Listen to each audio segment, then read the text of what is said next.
Hello friends, இன்றைக்கி நம்ம cook with குட்டியில் வரகு அரிசி பொங்கல் தாங்க செய்ய போகிறோங்க.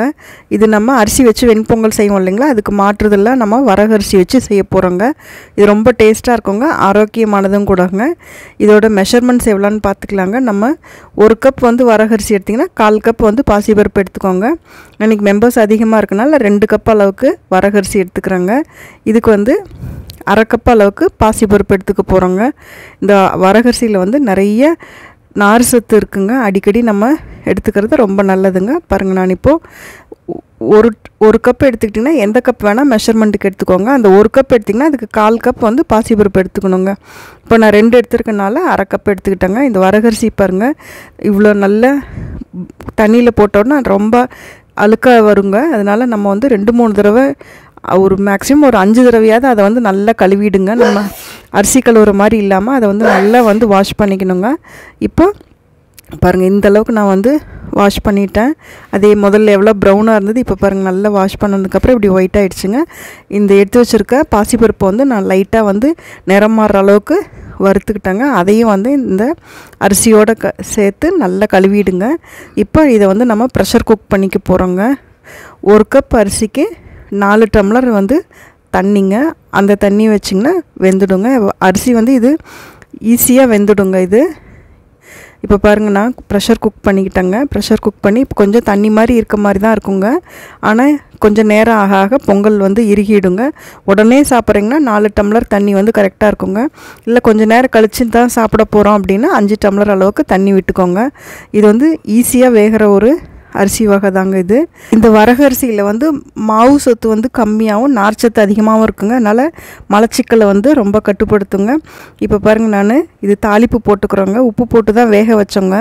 இது ஃபஸ்ட்டு 1 ஸ்பூன் அளவுக்கு நெய் விட்டு அதில் ஒரு 10-15 முந்திரி வறுத்து போட்டுக்கிட்டோங்க. இப்போ 2 ஸ்பூன் அளவுக்கு எண்ணெயும் விட்டுக்கிட்டோங்க. ஒரு 2 ஸ்பூன் அளவுக்கு நெய்யும் சேர்த்துக்கிறோங்க. இப்போ நம்ம இதுக்கு தாளிப்பு போட போகிறோம். அதுக்கு ஜீரகம், மிளகு, கொஞ்சம் பொடியாக கட் பண்ண இஞ்சிங்க. பாருங்கள், இஞ்சி எவ்வளோ பொடியாக கட் பண்ணியிருக்கேங்க. அதை நல்லா இதில் போட்டுக்கோங்க. இப்போ இந்த இஞ்சி நல்லா எண்ணெயில் பொரிஞ்ச உடனே நம்ம மிளகு ஜீரகம் சேர்த்துக்க போகிறோங்க. ஜீரகம் 2 ஸ்பூன்னா மிளகு 1 ஸ்பூன் அளவுக்கு, உங்களுக்கு காரம் எவ்வளோ தேவையோ அந்தளவுக்கு மிளகு போட்டுக்கோங்க. மிளகு நான் தட்டி தான் சேர்த்துக்க போகிறோங்க. மிளகை தட்டி சேர்த்துறப்போ நமக்கு வாயிலையும் எடுத்து இது போடாதுங்க. அதே மாதிரி குழந்தைங்கள அதை எடுத்து போட்டுட்டு சாப்பிட மாட்டாங்க. இது மாதிரி தட்டி போடுறப்பீங்க. அப்புறம் ஒரு 4 சின்ன பச்சை மிளகா கீரி போட்டிருக்கோங்க. உங்களுக்கு காரம் எவ்வளோ தேவைப்படுதோ அந்தளவுக்கு பச்சை மிளகா சேர்த்துக்கோங்க. இப்போ இதெல்லாமே நல்லா அந்த எண்ணெயில் எண்ணெயும் நெய்யும் வணக்கி விட்டுருங்க. இப்போ கருவேப்பிலை போட்டுக்கிறோங்க. இந்த கருவேப்பிலை நல்லா அந்த எண்ணெயிலேயே பொரிஞ்சு வரணுங்க. அந்தளவுக்கு நல்லா இதெல்லாம் வறுத்து விட்டுருங்க ஒன்று சேர. நம்ம ஏற்கனவே உப்பு சேர்த்து தான் வேக வச்சு வச்சுருக்கோங்க. இது ஒரு 4 விசில் விட்டால் போதுங்க குக்கரில், ரொம்ப விசில் விட வேண்டியதில்லை. இப்போ அந்த பொங்கல் சூடாக இருக்கிறப்பயே நம்ம கொஞ்சம் பெருங்காயத்தூள் போட்டுக்கிட்டோங்க. அந்த பெருங்காயத்தூள் மேலேயே நம்ம தாளித்தோம் இல்லைங்களா, அதை அந்த தாளிப்பை கொட்டிக்கிறோங்க. மிளகு, ஜீரகம், பச்சை மிளகா, கருவேப்பிலை இதை போட்டுக்கிறோங்க. இதை போட்டு நல்லா கலந்து விட்டுருங்க. அவ்வளோதாங்க, நம்ம பொங்கல் ரெடி ஆகிடுச்சுங்க. இது சுகர் பேஷண்ட்ஸு சாப்பிட்லாங்க. அதேமாதிரி டயட்டில் இருக்கிறவங்க இது சேர்த்துக்கிட்டாங்கன்னா ஹெல்த்தியான ஒரு டயட் கண்ட்ரோல் பண்ணுற இருக்குங்க. ஏன்னா இதில் அதிக நார் சத்து இருக்கிறதுனால நமக்கு மாவு சத்து இல்லாத ஒரு அரிசி.